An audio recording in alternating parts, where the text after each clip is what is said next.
जमायत इस्लामी जो किरदार कंहिंखां बि ॻुझो नाहे।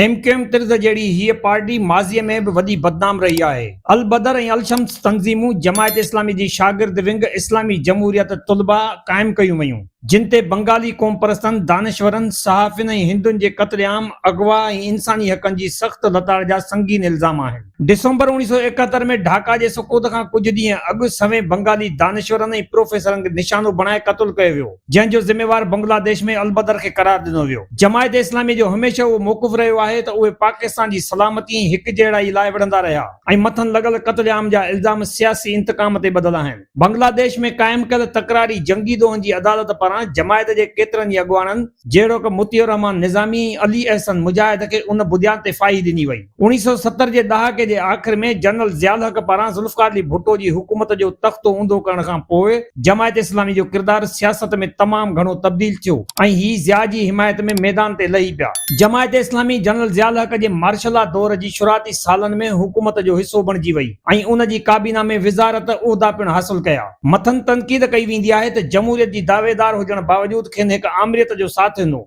ज़ियाउल हक़ जे पॉलिसियुनि खे जमायत इस्लामी जी फिक्री हिमायत हासिल हुई, जंहिं ते सियासी तजिया निगरनि उहा तनक़ीद कंदा आहिनि त उन जे नतीजे में पाकिस्तानी माशरे में फ़िरक़े वारियत, मज़हबी शिदत पसंदी ऐं क्लाशनकोफ कल्चर खे हथी मिली। जमायत इस्लामी ते अमेरिका जी वंगार जो लेबल बि लॻल आहे। 1979 में सोवियत यूनियन रूस पारां अफ़गानिस्तान ते हमले खां पोइ जमायत इस्लामी अफ़गान जिहाद में सभ खां अॻु भरी रही। उन दौर में अमेरिका, CIA ऐं सऊदी अरब पारां पाकिस्तान ज़रिए अफ़गान पनाहगीरनि खे जेकी अरबें डॉलरनि जा हथियार ऐं मालियाती मदद फराहम कई वई, उन जी विरछ ऐं जंगी हकमत अमलीअ में जमायत इस्लामी हिकु अहम पुल जो किरदार अदा कयो। निकादनि जो चवणु आहे त जमायत इस्लामी मज़हब जे नाले ते अमेरिका जी जियोपॉलिटिकल मुफ़ादनि कोल्ड वार जे जंग विढ़ी, जंहिं पाकिस्तान खे हिकु डिघी दहशतगर्दी, महाजरनि जे बहरान ऐं हथियारनि जे कल्चर में धिके छॾियो। जमायत इस्लामी जो चवणु आहे त रूस जो अफ़गानिस्तान ते कब्ज़ो पाकिस्तान जी सलामती लाइ सिधो सं ख़तरो हो, तंहिं करे अफ़गाननि जी मदद करणु मज़हबी ऐं क़ौमी फ़र्ज़ हो, न कि अमेरिका जी ख़ुशनुदी। इलेक्शन में नाकामी बावजूदि उन जे जमायत इस्लामी हिकु तमामु मुनज़्ज़म ऐं फ़ाल तंज़ीम आहे। अवामी सतह ते वोट जे ज़रिए उन खे कॾहिं बि वॾी कामयाबी नाहे मिली सघी।